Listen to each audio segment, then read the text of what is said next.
Hello friends, welcome to পুষ্পিতাস হেসেল। আজ আমি আপনাদের সামনে হাজির হয়েছি আরও একটি নতুন রেসিপির সঙ্গে।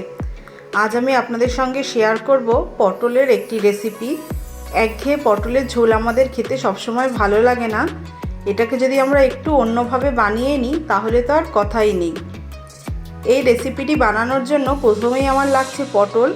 এখানে আমি 500 গ্রাম পটল নিয়েছি। নিয়ে এটাকে আমি ভালো করে খোসাটা ছাড়িয়ে নেব, যাতে গায়ের এতটুকুও খোসা না লেগে থাকে। নিয়ে আমি মাঝখান থেকে পটলগুলোকে চিড়ে নেব। দেখুন, পটলের খোসাটা ছাড়িয়ে আমি মাঝখান থেকে চিড়ে নিয়েছি, নিয়ে ভালো করে ধুয়ে রেখে দিয়েছি।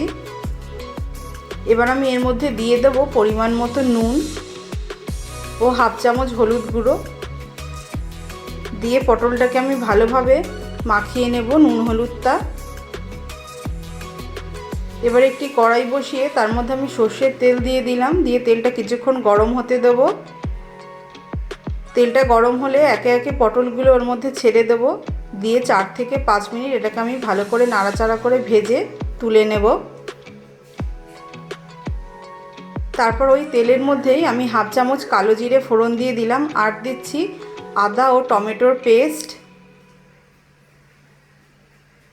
দিয়ে একটু ভালো করে এটাকে কষিয়ে নেব, যাতে এর কাঁচা গন্ধটা চলে যায়। 2 মিনিট কষানোর পর এর মধ্যে আমি দিয়ে দিলাম হাফ চামচ হলুদ গুঁড়ো, 1 চামচ জিরে গুঁড়ো, 1 চামচ ধনে গুঁড়ো, 1 চামচ লঙ্কার গুঁড়ো। দিয়ে এটাকে আমি ভালো করে একটু নাড়াচাড়া করে নেব বেশ কিছুক্ষণ। এরপর এর মধ্যে আমি দিয়ে দিচ্ছি 100 গ্রাম টক দই। আমি আগে থেকে ফেটিয়ে রেখেছিলাম নুন দিয়ে। দিয়ে এটাকে আমি কিছুক্ষণ কষিয়ে নিচ্ছি। কিছুক্ষণ ভালো করে কষিয়ে নেওয়ার পর এর মধ্যে আমি দিয়ে দিচ্ছি পরিমাণ মতো নুন ও হাফ চামচ চিনি। দিয়ে আবার কিছুক্ষণ আমি নাড়িয়ে চাড়িয়ে এর মধ্যে আমি ওই দইয়ের পাত্রেই আর একটু জল নিয়ে অ্যাড করে দিলাম। দিয়ে এটাকে ভালো করে আমি নাড়াচাড়া করে নিচ্ছি। নিয়ে একে একে পটলগুলো আমি ওর মধ্যে দিয়ে দেবো। দিয়ে 2 থেকে 3 মিনিট এটাকে আমি ভালো করে ফুটিয়ে নেব।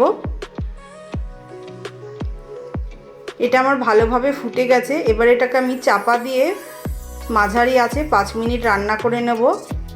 5 মিনিট পর ঢাকাটা সরিয়ে দিলাম। দিয়ে একটু নাড়াচাড়া করে দিচ্ছি। দেখুন, এটাকে আমি ভালো করে নাড়াচাড়া করে দিচ্ছি। পটলগুলো আমার সিদ্ধ হয়ে গেছে, মানে তৈরি হয়ে গেছে আমার দই পটল। এবার এটাকে আপনারা গরম ভাতের সাথে সুন্দরভাবে পরিবেশন করুন। সকলে খুবই ভালোবেসে খাবে।